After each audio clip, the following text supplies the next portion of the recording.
Welcome to Fieldsports Britain. Coming up, we're learning about things this week. How do you catch a fox in West London? We talk to a viewer. How do you skin and stuff animals? We find an enthusiastic amateur in Sutherland. First, one of Britain's most popular deer for stalking. It's fallow. Just like Bo and Luke Duke diving into the General Lee, Roy slides gracefully behind the controls of his Argo. With his hip recovering well from his operation, Roy has permission, sort of, to get stuck into those fallow bucks. Is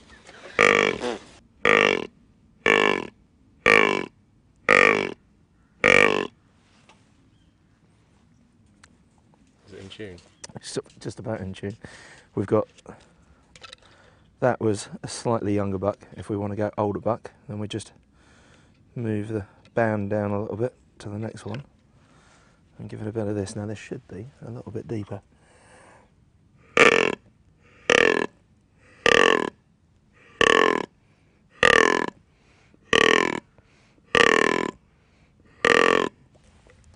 Now, I've no way mastered this yet, and we're just practicing and playing about with it and seeing what sort of results we get. But I had a fantastic go at it the other day and called 3 bucks in. One mature buck, one 3-year-old and a pricket, and there was another pricket coming up behind, but he didn't quite make it to us, and they came within 25 yards of us, so it was absolutely superb to get that sort of result. So hopefully we can emulate that today and get similar results and get it on camera, fingers crossed. But yeah, I mean, this is it's superb. The rut is definitely full on. It would be aided if it was a little bit cooler. I think by Wednesday it should be really cutting in. So I think we're the temperature's really dropping down. We're about 14 degrees this morning. So I mean, it's still okay. We've just heard a little bit of grunting there. So we're going to go to 2 or 3 different rutting stands, just have a quick look about, and hopefully we'll get some results.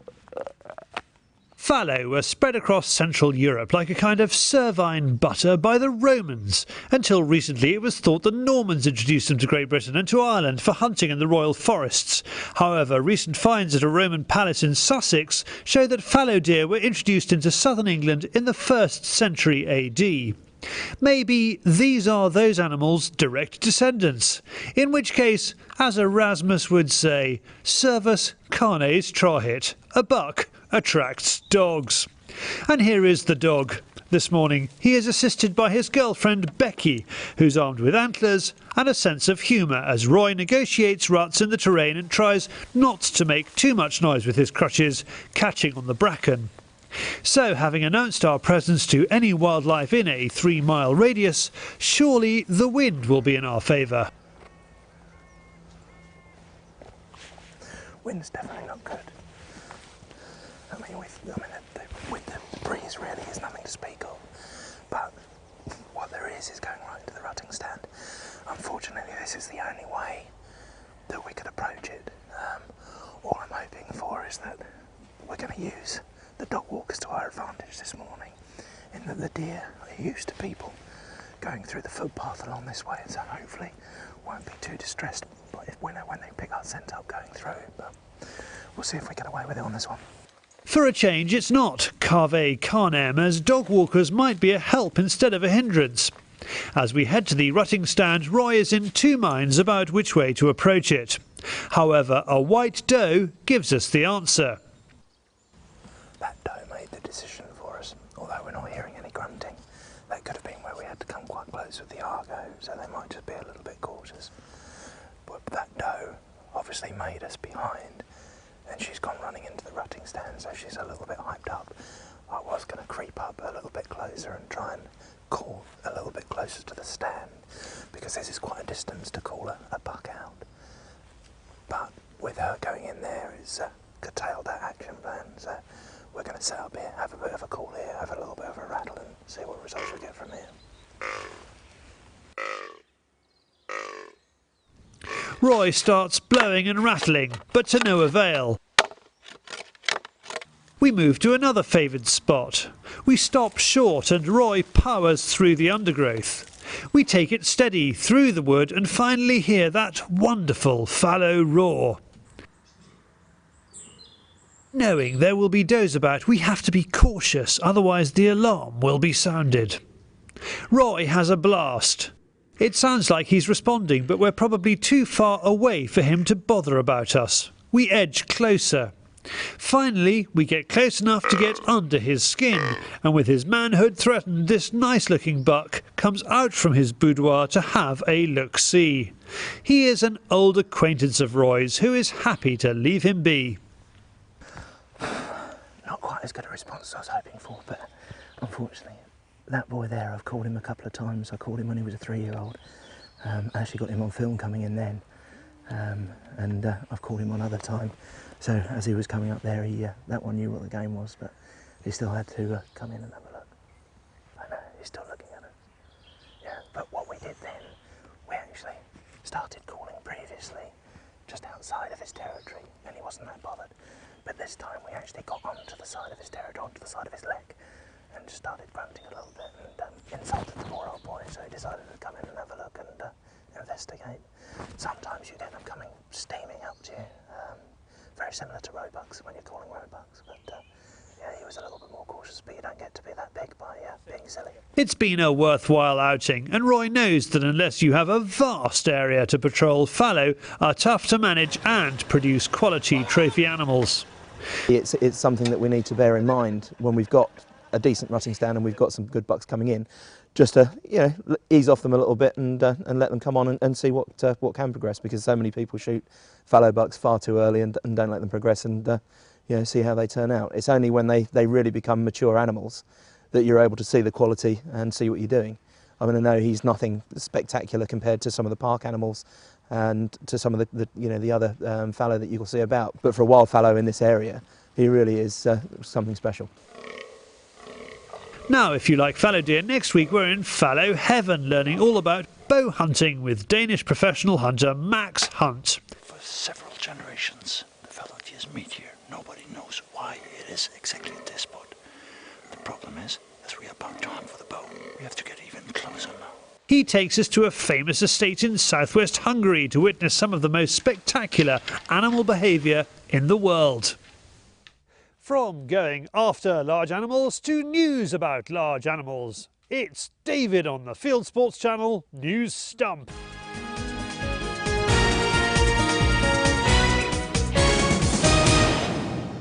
This is Fieldsports Britain News. Following our piece last week on poachers shooting at Andy Crow, Surrey Police have contacted members of its rural crime initiative, Country Watch, to explain their poor response. Surrey says the original call about the incident was routed to another force, which explains the delay.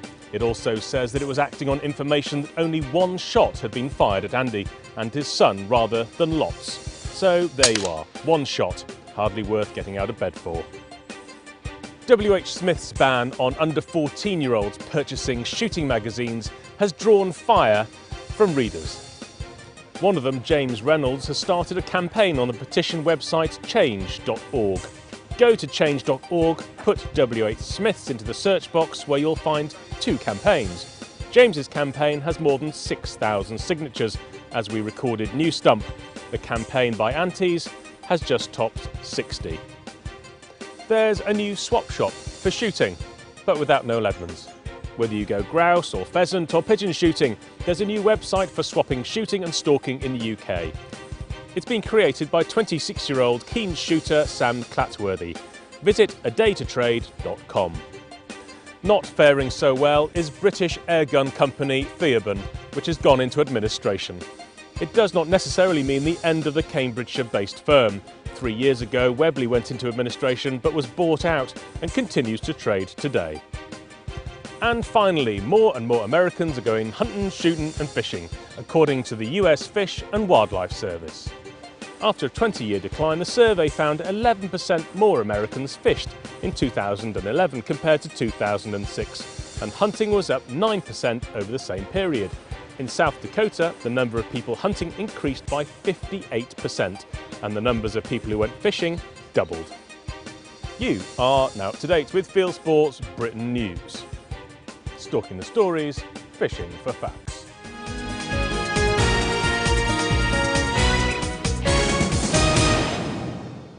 Thank you, David.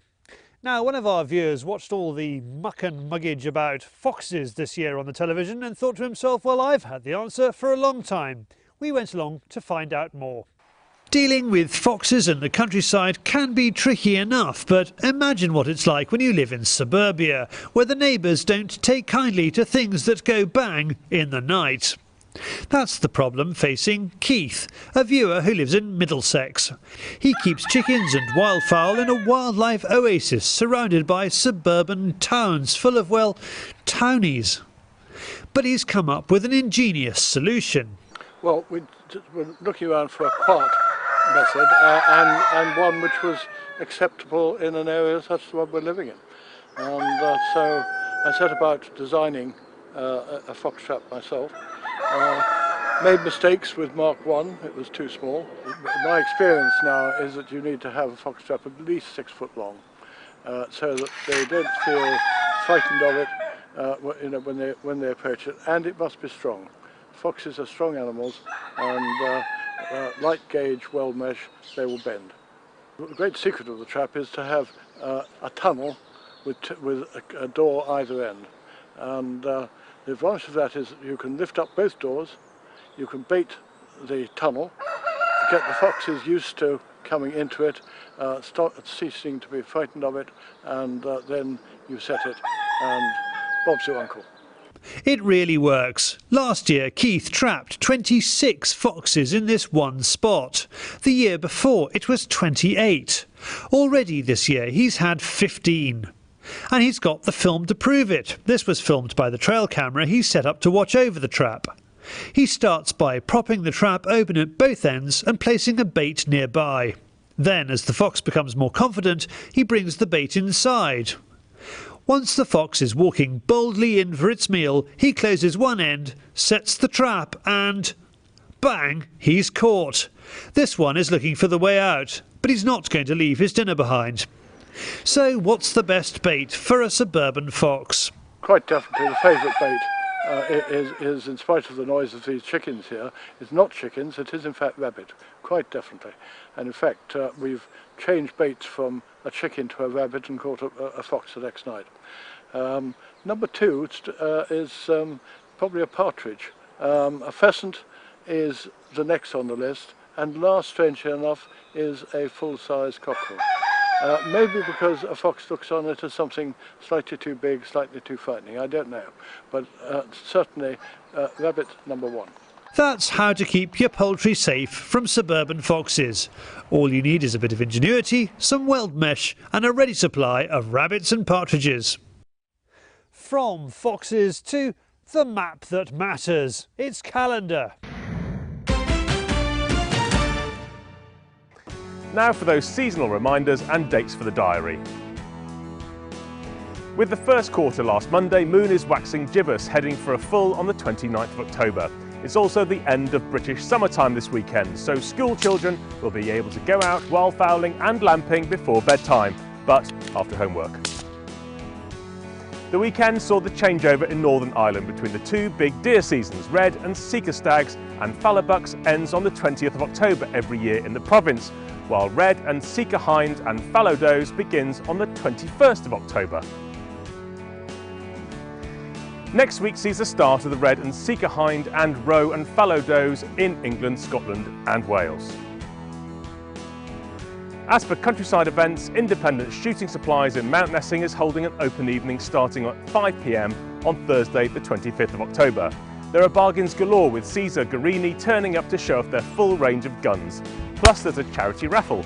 All proceeds going to the Essex Air Ambulance, and the star prize is a day's pigeon shooting with our own legendary Andy Crow, and we'll be there to film it too. The evening goes on until 9 and includes wine and cheese. For more information, call Andrew Stevens on 01277 356 181 or email admin@independent-tool.co.uk. That's it for this week. If you want to publicise an event, shoot, vacancy, sale, tea dance, weeks or days before the doors swing open, talk to James at fieldsportschannel.tv. Now, have you ever looked at a badly stuffed animal and thought, well, I could do that? Well, here's someone who does do that. In the North-West Highlands, a little cottage industry is springing up dealing with skins. My dad was actually a poacher in Sutherland, one of the old kind, you know. And he always said to me, try not to waste any of the animal that you kill for the table. So he used to home tan the sheepskins, because he did occasional sheep, you know, or deer hide, rabbit skins, anything like that. And he showed me how to do it. You can do squirrel and mink and occasional birds, and they do look kind of like Frankenstein creations at the moment, you know. But I'm getting there, that's the thing. It's amazingly tricky when you think that, to skin a fox, for example, for, you know, the taxidermy. This one is headless because I just want the pelt from this. But with a fox, for taxidermy, obviously, you have to leave the head on and the legs and feet. And when you think how fiddly it is to skin out the head so that you're not ripping the eyes, not ruining the face, so that when you're finished, you have a beautiful fox face at the end of it. It's actually quite tricky and time consuming, you know, and to skin a fox, to have it ready for tanning for taxidermy purposes, it'll take me about 3 hours. I'm sure other professionals will do it a lot quicker, but I'm getting there, you know. If there are any gamekeepers or shooters out there into vermin control who can get fox pelts and send me the fox pelts because I just can't get them here, that would be very much appreciated. Just take out the body, leave the legs, the tail and the head in for me, roll it up, freeze it in the freezer, don't tell the wife, for a couple of nights, and then if they could take it out, double wrap it in plastic, tape it up, bung it in a box and post it, and don't tell the post office what they're doing. And that would be fantastic. If you would like to find out more or to donate a fox skin, visit www.northhighlandsheepskins.co.uk. From the northwest tip of Scotland to the wider world of hunting on YouTube, it is Hunting YouTube. This is Hunting YouTube, which aims to show the best hunting, shooting and fishing videos that YouTube has to offer. Thank you to Amanda Clement, who sends us this clip, watched more than 6 million times since it went up on the 8th of October. Please Move the Deer Crossing is an audio clip from a phone-in to an American radio station. A lady called Donna asks for help getting deer crossing signs moved to lower traffic areas. It might take you a moment to realise just how stupid she is being. Back in the UK and game shooting, Pheasant and Duck is UK01 Edmund's instructional video on how much lead to give driven game. He uses a head cam to show birds going over, and the slow-mo is a useful guide. He is clearly enjoying himself far too much to give a commentary on range. Thanks to viewer Turja Kvetsard for suggesting Christopher Clausen's latest from Norway. The Scandinavian survival expert is filming red stag stalking in thick birch woodland. It is the red rut, so there is a superb sound of roaring all around as the stalker shoots and tracks his beast. Now to a fishing film that's had more than 3 million views in less than a week. A 600-pound black marlin jumps into the boat that's hooked it and lands on the crew. The crew escapes with only minor injuries. The feisty marlin is released and,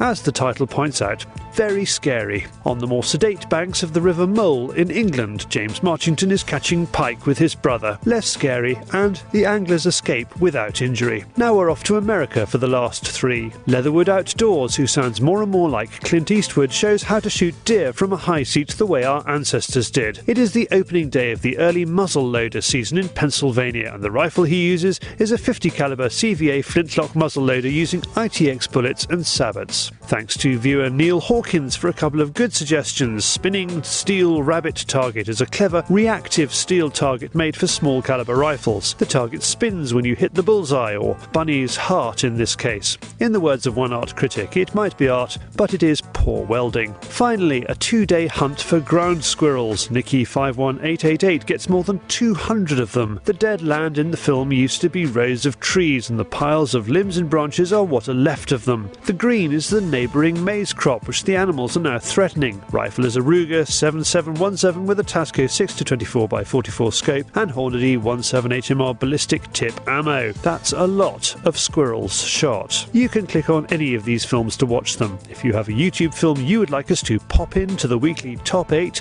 send it in via YouTube or email me the link charlie@fieldsportschannel.tv. Well, if you like shooting, you'll love The Shooting Show. It's big on partridge for episode 24, with features on this game bird north and south of the border.